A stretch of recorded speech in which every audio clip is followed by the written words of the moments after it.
अनुकरण भी है गीता का, कोई सम्मान है गीता का? नहीं हो पाएगा, क्योंकि वहां वो क्या बोलते हैं? निराशी निर्ममो भव युद्धस्व विगत ज्वर। निर्मम हो जाओ, यहां कुछ अपना नहीं है, तुम किस मोह में फंसे हुए हो?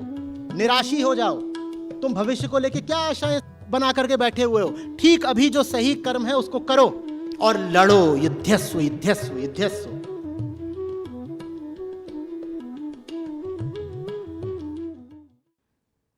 एक सवाल अच्छे से पूछ लीजिएगा अपने आप से, जिन लोगों को खुश रखने में अपनी जिंदगी खराब किए दे रहे हो, वो लोग किसी काम के भी हैं आपके?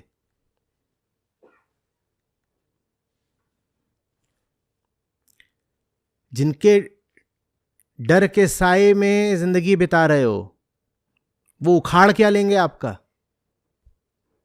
ये पूछिएगा अपने आप से।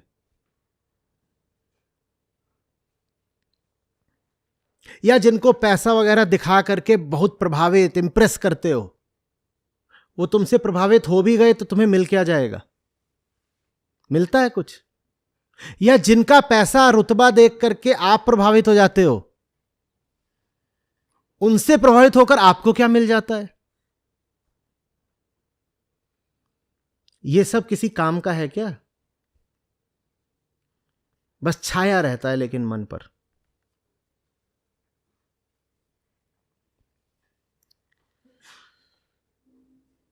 अध्यात्म सर्वप्रथम एक विद्रोह होता है अतीत के और आंतरिक ढर्रों के विरुद्ध।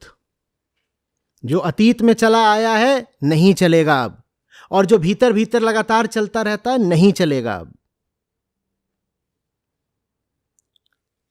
जो विद्रोही नहीं है वो आध्यात्मिक नहीं हो सकता।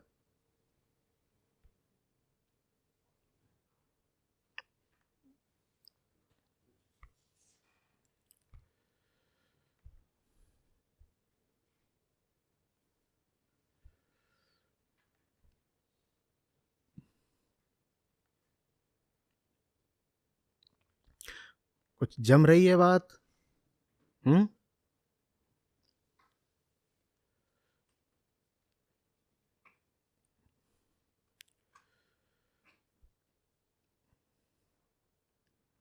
लेना एक न देना दो, दुनिया सर पे चढ़ी आती है।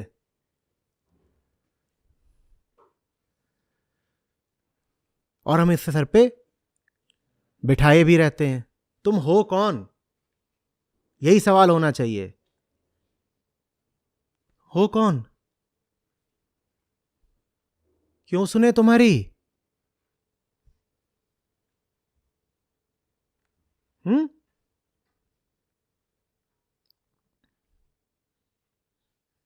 कौन हो तुम? हां, सुनेंगे, ऐसा नहीं कि हमारे पास कान नहीं होंगे। हमारे पास कान उनके लिए होंगे जिनके पास प्रेम है। तुम्हारे पास प्रेम है तो मेरे पास कान है।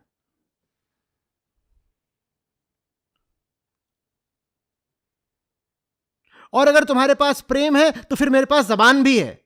बात भी उन्हीं से करूंगा, जवाब भी उन्हीं को दूंगा जिनके पास प्रेम है। सुनेंगे भी उनकी जो प्रेम करते हैं, बोलेंगे भी बस उन्हीं से जो प्रेम करते हैं। जो यूं ही चले आए हैं, लेना एक न देना दो, यूं ही घुसे चले आ रहे हो। कोई डर दिखा रहा है, कोई धौंस बता रहा है, कोई पैसा चमका रहा है। जो भी लेके आए हो अपने घर रखो, हमसे तुम्हारा ताल्लुक क्या?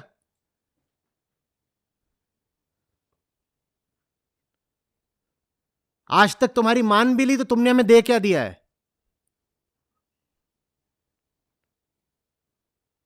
तुम्हारे कायदों पे चलकर तुमको ही कुछ नहीं मिला, हमें क्या मिल जाएगा?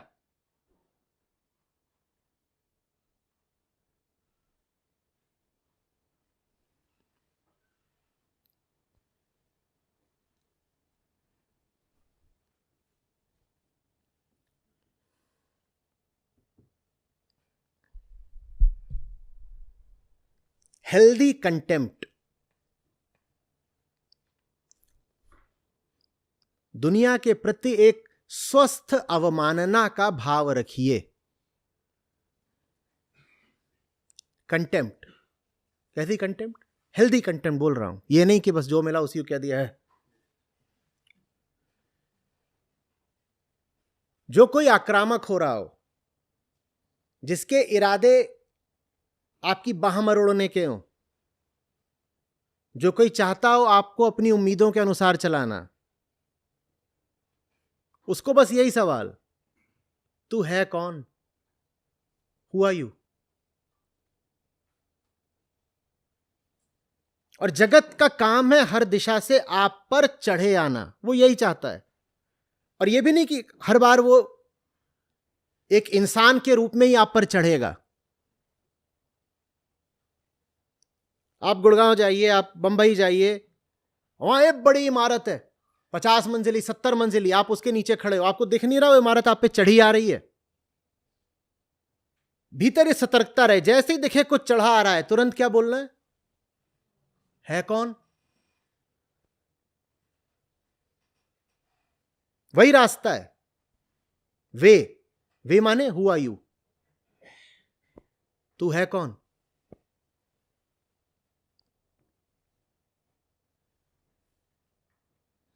आप कहीं पर गए हैं नौकरी का इंटरव्यू देने, और बड़ा मल्टीनेशनल का ऑफिस है, उसके आप रिसेप्शन पे बैठे हैं और वो बड़ा इंपोजिंग होता है, वो आपके ऊपर एकदम चढ़ा आता है,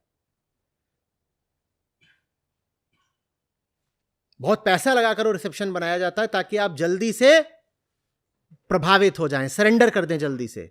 जैसे ही देखिए कि रिसेप्शन इस हिसाब से बनाया गया है, वहां पर ऐसे बैठिए। हम उल्टा करते हैं।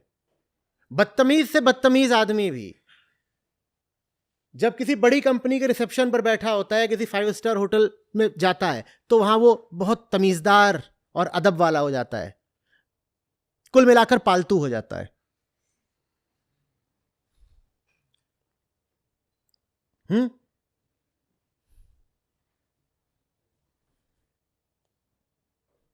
जर्मन शेफर्ड 5 स्टार में पहुंच के क्या बन गया? देसी पिल्ला। बाहर घूमते रहे ऐसे, और जैसे ही देखा कि ये 500 करोड़ की इमारत, वहां बिल्कुल yes yes yes yes yes, what do I have to give, where do I sit. और वहीं बाहर निकल करके दुनिया भर से गाली गलौज और बदतमीजी। पालतू नहीं बनना है, समाज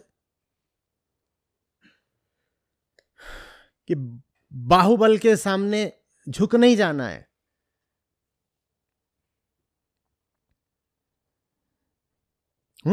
जितनी विनम्रता सच्चाई के सामने होनी चाहिए, उतनी ही ऐंठ माया के सामने होनी चाहिए। सच के सामने सर उठे नहीं और माया के सामने सर झुके नहीं। बदतमीजी सीखिए। खासतौर पे जो संस्कारी लोग हैं उन्हें बदतमीजी आनी चाहिए। जिन्हें ऊंचा बोलना नहीं आता क्योंकि बहुत संस्कारवान बनाया गया है, खासतौर पे मुस्कुरा रही हैं लड़कियों को, मैं उनसे कह रहा हूं ऊंचा बोलना सीखो, कुछ गालियां देना भी सीखो। कहीं आचार्य जी आप तो गालियों के खिलाफ थे। निर्भर करता है ना वेदांत क्या बोलता है, फॉर हुम। जो बहुत ज्यादा बोलते हैं उनसे बोलता हूं चुप, गाली दिया जा रहा है चुप कर। और जो संस्कारों की बेड़ियों के चलते मुंह ही नहीं खोल पाते, आवाज नहीं ऊंची कर पाते, उनसे मैं कहूंगा आवाज भी ऊंची करो और गाली देना भी सीखो।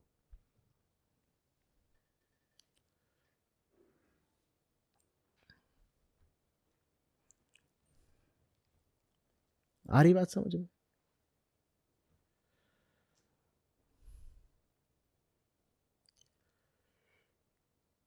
प्रेम में मौन हो जाना एक बात होती है और डर की चुप्पी बिल्कुल दूसरी बात।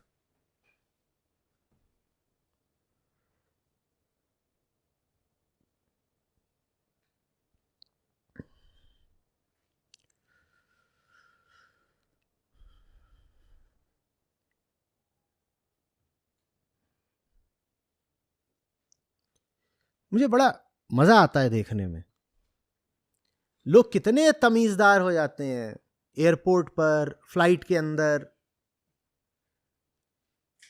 बड़ी कंपनियों में, बड़े अफसरों के सामने, नेताओं के सामने, बड़े रेस्टोरेंट में कितने तमीजदार हो जाते हैं। जहां बदतमीजी करनी चाहिए वहां तुम तमीजदार हो जाते हो, और जहां विनम्रता आनी चाहिए, जहां मृदु भाषण आना चाहिए, वहां तुम तेवर दिखाते हो। कोई सब्जी वाली बैठी होगी बूढ़ी, उससे लगे हुए हैं बहस करने में कि 5 रुपया बच जाए, और उसको उल्टा पुल्टा भी बोल रहे हैं। ऑटो पर बैठ करके रेस्टोरेंट पहुंचे हैं, ऑटो वाले से बदतमीजी कर रहे हैं। हाँ, रेस्टोरेंट में घुसते ही वहां पर गेट पे ही खड़े हुए हैं 2 भारी भरकम गार्ड, बाउंसर, वहां बिल्कुल एकदम सीधे हो गए।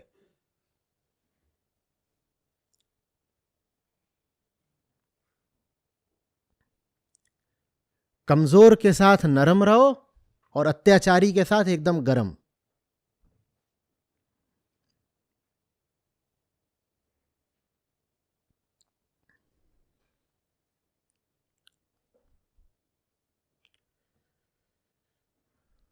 समाज उल्टे सिद्धांत पर चलता है।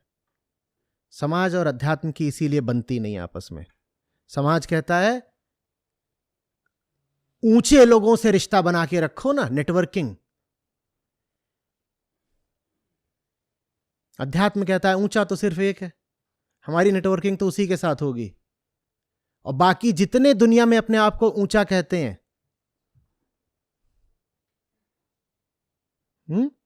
मेरी जूती पे बोलना सीखो।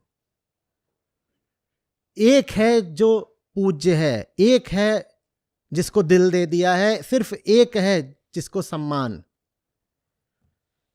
बाकी सब बोले नहीं जा रहा, संस्कारी लोग हैं। कहे पर आचार्य जी हम तो श्लोक सुनने आए थे, ये आप किस किस्म की बातें कर रहे हैं, जूती पे वगैरह, संस्कृत कब शुरू होगी?